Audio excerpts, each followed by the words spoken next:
کاوش مدیا. So again, they may collapse, but it's so far they have learned to live with it. Maybe it's like antibiotic, that you take antibiotic all the time, you become more, your body became immune to the sanctions. Now it's now we are going here to what's going on after, with the corona. With the corona, we see that the extremists, the radicals, are gaining more and more power. In the election to the parliament, the pragmatists have been lost almost all their seats in parliament. President Trump had a red line, and they have downed a sophisticated drone of the United States in the Gulf. What was the response?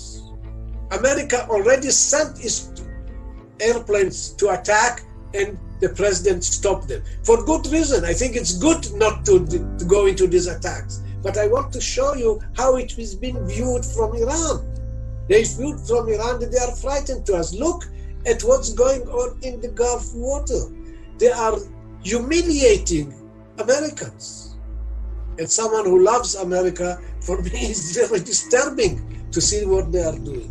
So Iran is playing a game on the one side, trying to engage, on the other side, trying to show the limits.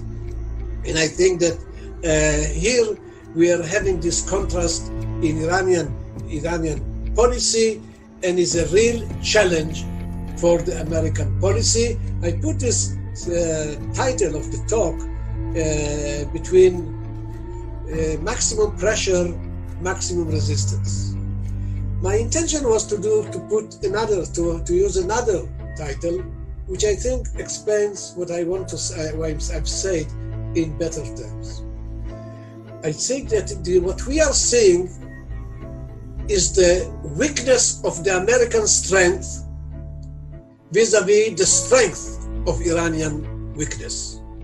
And that's the way that I see it. Iran, which is weak, suddenly feels powerful and behaves powerful, and America, with all its powers, it doesn't show the Iranians. One more example, there was a red line, there was a threat not to be aware of the sanctions against Iran and Venezuela.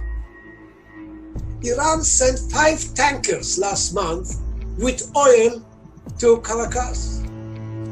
What did America do?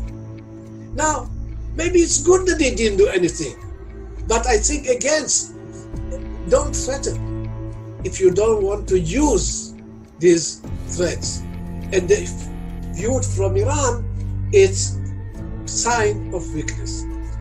More than 10 years ago, I had a conference, a session at Tel Aviv University, Center of Iranian Studies, in which we brought, in addition to 2 professors, 2 generals to speak. The former commander of the Air Force and former commander of the intelligence. And I came back home and my wife asked me, so what they say, the generals, about the military option. I said, I don't know what they said, but I told you what I can tell you what I understand, that there is no military option. It's very, very difficult for a small country like Israel, mainly today, to do this thing. For this, you need to have an international consensus, coalition. You should bring Europe closer to the United States. آنچه در مورد ما میگویند.